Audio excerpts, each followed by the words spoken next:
चर्चा चल रही है वैयावृत्ति की। और ये वैयावृत्ति दुख निवारण करना ही एक वैयावृत्ति कहलाती है।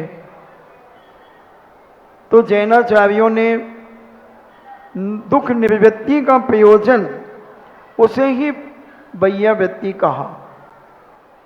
अब वैयावृत्ति अतिथि के साथ साथ मैं आज गृहस्थों से भी चर्चा करूंगा।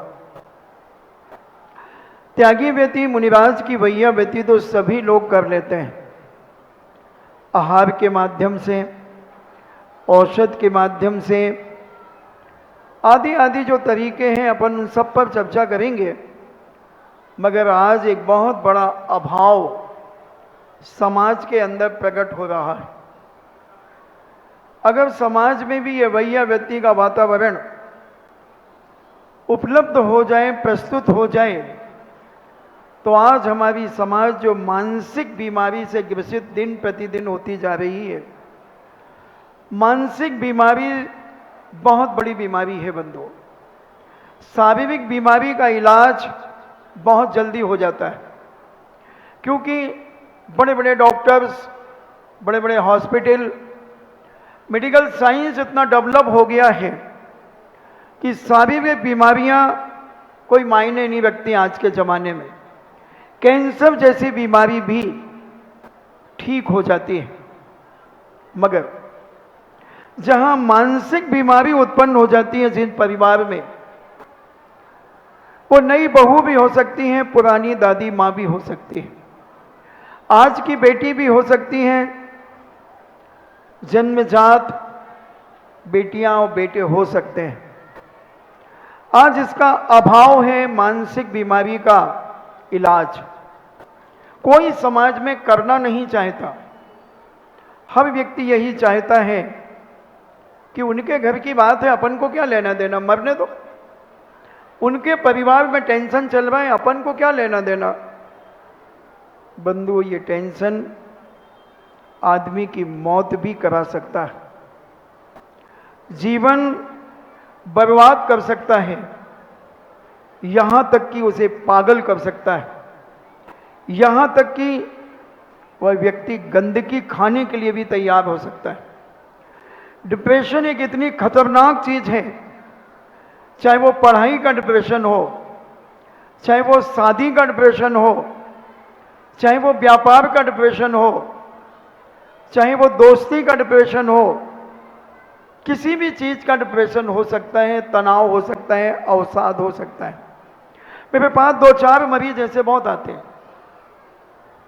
कोई मानसिक दुखी है, शक्ल देखने से पता लग जाता है। कल 2-3 बहू बेटियां सागर की आई, बहुत मानसिक तनाव में थी। इसका इलाज कोई करना नहीं चाहता, इसकी कोई वैयावृत्ति करना नहीं चाहता। कहते हैं जाके पैर फटी न बिमाई, वो क्या जाने पीर पराई।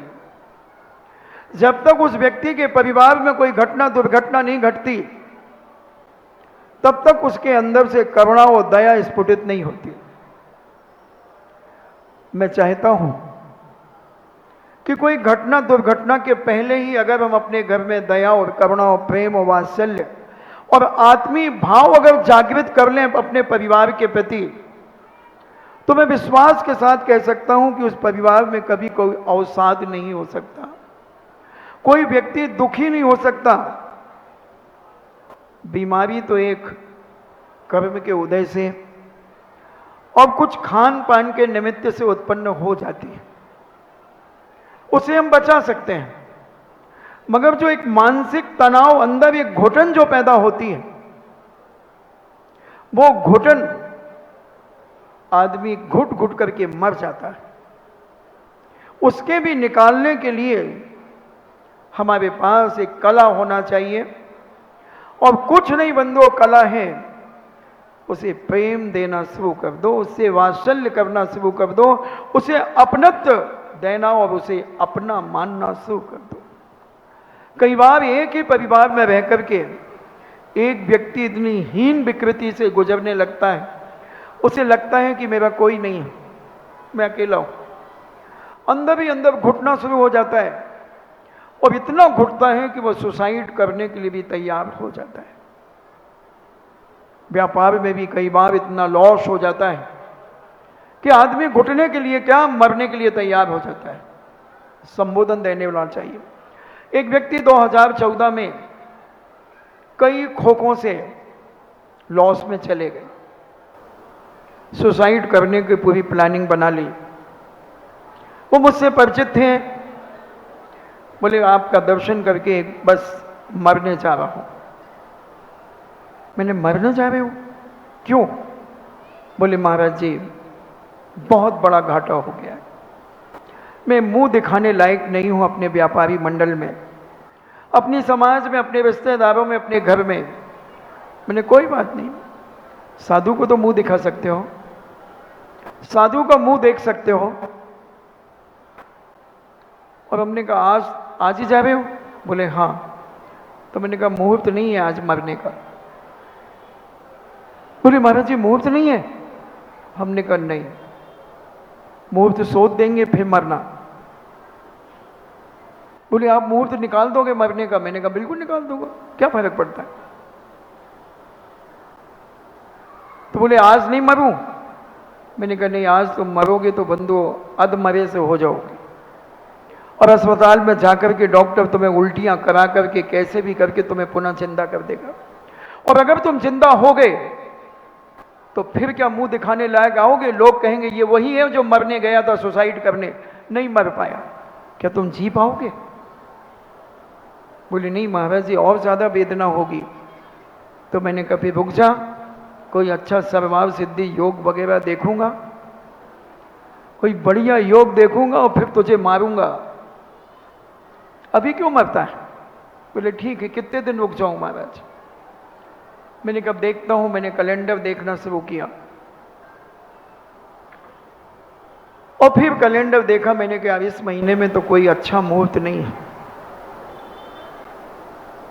तो बोले फिर हमने अभी आराम से रहो, फिर अपन बात करेंगे। चला गया।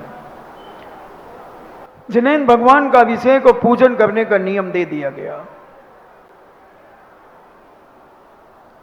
और 1 साल तक के लिए पूज्य मुनि श्री ने उसे व्यापार करने के लिए मना कर दिया कि 1 साल तक कोई व्यापार नहीं करेगा। और जब व्यापार नहीं करेगा तो महाराज ने पूछा कि खाने पीने के लिए कुछ है? हाँ। बोले महाराज जी इतना तो हो ही जाएगा, 6 भाई हैं हम लोग, सब अलग अलग हो चुके हैं। ठीक है। 1 साल के बाद उसे दलाली करने का मौका मिल गया और दलाली करना शुरू कर दिया बंधुओं, और आज धनिया के व्यापार का किंग है वो, पूरा कोटे जिले के अंदर। हर महीने आता है पूज्य शांति सागर शांति धारा कराने के लिए पूज्य मुनि श्री के पास। अभी यहां भी आया था, यहां या बांदकपुर में, बांदकपुर में। हम कहीं भी हो भारत में, पूनम की 14 जो आती है, उस पूनम की 14 में 15-20 लोग इकट्ठे आते हैं। एक व्यक्ति के सुसाइड करने वाला था, मगर इतने लोगों को उसने जोड़ लिया धर्म से, और 1 लाख 2 लाख 10 लाख जितने की भी शांति धारा जाए वो शांति धारा खरीदता है। आज उसके ऑफिस दिल्ली में, पंजाब में, जयपुर में, इंदौर में, कहां कहां उसके ऑफिस हो गए, और जो 6 भाई अलग अलग हो गए थे वो सब एकजुट होकर के एक व्यापार कर रहे हैं। यह है भैया व्यक्ति, यह है वात्सल्य, यह है प्रेम, यह है अपनत्व, यह है लगाव और अवसाद से अलगाव। हम कहां चाहते हैं कि कोई हमारा साधर्मी भाई प्रेम और वात्सल्य से भर जाए। हम तो चाहते वो मरे तो उसकी दुकान बंद हो तो हमारी दुकान डबल चलने लगे। हम इस जुगाड़ में रहते हैं, उसकी दुकान में कोई टंटा हो जाए, कोई अपशकुन हो जाए। बंधुओं, ये अगर हमारा सोच है तो उसकी दुकान में अपशकुन होगा कि नहीं होगा ये मुझे नहीं मालूम, मगर तेरी दुकान में जरूर अपशकुन हो जाएगा। तू जरूर घुट घुट के मरने लगेगा, क्योंकि तू भैया व्यक्ति करके नहीं जानता, मानसिक तनाव को मिटाना नहीं जानता, आदमी दुखी को तो सुखी करना नहीं चाहता। सोचे बंधुओं, कैसा होता है भाइयों का प्रेम। दो भाई थे और पिता ने अपने जीते जी दोनों भाइयों का बंटवारा कर दिया। 150 बीघा जमीन थी दोनों भाइयों के हिस्से में, 75 बीघा जमीन आई। खूब अलीशान से दोनों भाई अपने परिवार में सुख शांति समृद्धि से परिपूर्ण थे। फसल कट रही थी, दोनों भाई कुर्सी डाल करके बैठे थे, फसल कटती जा रही थी। बड़ा भाई कहता है, यार भूख लग रही है, मैं घर जाता हूं, तू देख लेना। बोले हाँ देख लूंगा। और बड़ा भाई भोजन के लिए चला गया। छोटे भाई ने अपने मजदूर पल्लेदारों से कहा कि 15 बोरा भरो जल्दी से, 15 बोरा गेहूं भरो। कहां से? अपने ढेर में से, और भैया के ढेर में मिला दो, भैया के ढेर में कुड़ेल दो, क्योंकि भैया के 5-6 बेटे हैं, हमारे तो 2 ही बेटे हैं, अभी छोटे छोटे हैं, भैया को बहुत खर्चा है, बड़ी बेटी, मैंने बड़ी बेटी की शादी भी करना है, और हमारा भैया बड़ा स्वाभिमानी है, बड़े धूमधाम से करेगा, सारे गांव के लोगों की पंगत कराएगा, बहुत उत्साह के साथ विवाह करेगा वो अपनी बेटी का, क्योंकि पिताजी और दादाजी के मरने के बाद पहला विवाह होगा हमारे घर में, इसलिए बड़े शान से करेगा, स्वाभिमान से करेगा। 15 बोरा गेहूं फटाफट पल्लेदारों ने भरा और पटक दिया, उसके ढेर में मिला दिया। भैया 1-1.5 घंटे बाद आता है भोजन करके। बोले तू चला जा, मैं तेरा भी कटिंग देखता रहूंगा और अपनी भी देखता रहूंगा। बोले ठीक है भैया। चला गया छोटा भाई। बड़ा भाई अपने लेबर को बुलाता है, बोले काम कर, अपने पास तो बहुत है, बहुत है, छोटे भाई को भी दे दो, छोटे भाई के पास बहुत है, मगर अपन क्या करेंगे इतना। एक काम कर, 15 बोरे निकाल, भर जाना फटाफट, और छोटे भाई के ढेर में कुड़ेल दे, कुड़ेल दे। और फट से मजदूरों ने भरा, अब उसके ढेर में पलटा दिया। केवल हाथ पैर दबाना ही वैयावृत्ति नहीं है दोस्तों, एक सहायता, एक हेल्प, ये बहुत बड़ी वैयावृत्ति कहलाती है। कुछ मत करो तुम, किसी कम अमीर की बेटी को इतना कह दो, बेटा चिंता मत करना, हम लोग हैं, तेरी शादी बहुत अच्छे ढंग से करेंगे, इतना कह दो, तुम कुछ मत करना, तुम 1 रुपया मत लगाना, मगर ये तुम्हारे वाचनिक धन जो है, जो एक आत्मी भरा विश्वास का चेहरा जो तुम उसके सामने लाओगे, अपनत्व का, वह बेटी के आधे तनाव खत्म हो जाएंगे। और काश उसकी मां को कह दिया, बहन जी चिंता मत करना, तुम बात लगाओ, हम सब लोग हैं, हम सब मिलकर के अपनी बेटी की शादी करेंगे। फिर देखो, फिर देखना उस परिवार से तुम्हें क्या दुआएं मिलेंगी। चर्चा एक ही होगी उसके घर में। बेटी कहेगी, मम्मी, माँ, हाँ बेटा, वो अंकल जी है ना, वो अंकल जी मेरे से कह रहे थे कि तू चिंता मत करना, हम तेरी शादी बहुत ठाट बाट से करेंगे। हाँ बेटा, वो मेरे से भी कह रहे थे, बहुत अच्छे हैं वो अंकल, बेटा उनको जय जनेन कर लिया करो जहाँ मिले। हाँ माँ, मैं कर लेती हूँ, और अब तो और अच्छे से करूँगी, क्योंकि उनने हमें एक बहुत बड़ा साहस दिया है, एक बहुत बड़ा विश्वास दिया है, एक बहुत बड़ा अपनत्व दिया है। बंधुओं, क्या लगा तुम्हारा? 5 रुपए भी खर्च नहीं हुए तुम्हारे जीवन में, और तुमने एक परिवार को जिंदा कर दिया। 5 रुपए नहीं लगे और एक परिवार की शांति को तुमने जीवित कर दिया, जो अशांति में परिवर्तित हो सकती थी, विनाश की ओर जा सकती थी। क्या पता आज के जमाने में ख्वाहिश बहुत होती हैं, मगर कोई समय पर संबोधन करने के लिए मिल जाए तो बंधुओं कई परिवार खड़े हो सकते हैं।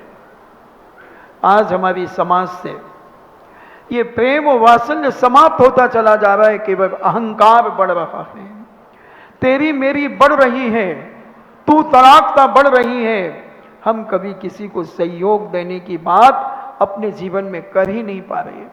हम अपने लिए तो करोड़ों रुपए खर्च कर सकते हैं, हजारों लाखों रुपए खर्च कर देते हैं। पड़ोसी की बेटी पैदल कॉलेज जाती है और हमारे घर में 3 साइकिलें पुरानी पड़ी हैं। हमारा मन नहीं होता कि हम एक साइकिल सुधरा करके ओवरहालिंग कराकर उस बिटिया को दे दें कि बिटिया तुम 2-3 किलोमीटर कॉलेज पैदल जाती हो, हमारी बेटी तो स्कूटी में जाती है, हमारी बेटी तो कार में जाती है, तुम इस साइकिल को ले लो बेटा। क्या हम कह सकते हैं? क्या हम पूछ लेते हैं अपने पड़ोसी से प्रातः काल उठकर के, दोस्तों अपने साधर्मी से, क्यों भैया परिवार में सब ठीक चल रहा है ना, कोई बात तो नहीं है, अगर कोई बात हो तो मुझे बताना। कैसा वात्सल्य था पहले। एक घटना स्मरण में आ गई। एक परिवार अच्छा था, अचानक लाइट गोल हो गई और उसके पहले लैट्रिन में कोई गया हुआ था और थोड़ी देर के बाद उस बच्चे की मां लैट्रिन में चली गई। वो डर गई कि कोई चोर बदमाश घुस गया। वो मां चिल्लाई, बेटा चिल्लाया, क्योंकि बिल्कुल खुक अंधेरा था, कुछ पता नहीं कौन क्या है। एक दूसरे को देखकर चिल्लाए। पड़ोस में मुसलमान तलवार लेकर के आ गया और वो कहता है, मां चिंता मत कर, मैं नीचे तलवार लेकर के खड़ा हूं, टुकड़े टुकड़े कर दूंगा उसकी, अगर कोई असामाजिक तत्व तेरे घर में घुसा होगा तो। ये है वात्सल्य, ये है वैयावृत्ति, ये है प्रेम, ये है अपनत्व बंधुओं। हम तो कहते पड़ोसी लुटे तो 3 बार लुटे ना, हमारे बाप का क्या जा रहा है। पड़ोसी मरे तो मरे, हमारे बाप का क्या जा रहा है। अब साधुओं की वैयावृत्ति तक सीमित नहीं रहना है बंधुओं। इधर समनभद्र स्वामी कह रहे हैं सकल व्यक्ति और देश व्यक्ति की वैयावृत्ति करना, और मैं कह रहा हूं कि अपने साधर्मी भाई की वैयावृत्ति करना। ये बहुत बड़ी धर्म की प्रभावना होगी बंधुओं। अगर कोई व्यक्ति धन के मारे दुखी हो रहा है और अगर वो विधर्मी में चला गया, विजाति में चला गया, तो हमारे परिवार का एक आदमी, हमारी समाज का एक परिवार विधर्मी हो जाएगा। हमारी समाज ऐसे धीरे धीरे कम हो जाएगी, कम हो जाएगी। हम जानते नहीं वैयावृत्ति करना, हम नहीं जानते संबोधन देना। एक वीरेंद्र कुमार हेंगड़े के खानदान की एक घटना मुझे स्मरण में आ गई। राजा थे उनके बाप दादा, उनके किसी बेटे ने एक बार शिकार खेल लिया और उनके दादाजी ने शिकार खेलने वाले बेटे को घर से निकाल दिया। वो बहुत क्षमा याचना की, उसने बहुत मन्नतें मांगी, दादाजी जो दंड देना हो वो दे दो, मुझसे गलती हो गई, अपने दोस्तों के साथ मैंने ये अत्याचार किया, मैं जानता हूं धर्म के विरुद्ध कार्य है, मगर मुझे माफ कर दो, एक बार मुझे क्षमा कर दो। मगर दादाजी इतने हेकड़ी में थे, इतने हेकड़ी में हो सकता दमोई का जीव वहां पहुंच गया वो जन्म लेकर के, और उसने क्षमा नहीं की उस दादा ने। और उनके साथ में 10,000 लोग, उस राजकुमार के साथ में 10,000 लोगों ने धर्म परिवर्तन कर लिया। 10,000 लोगों ने धर्म परिवर्तन कर लिया 150-200 साल पहले बंधुओं।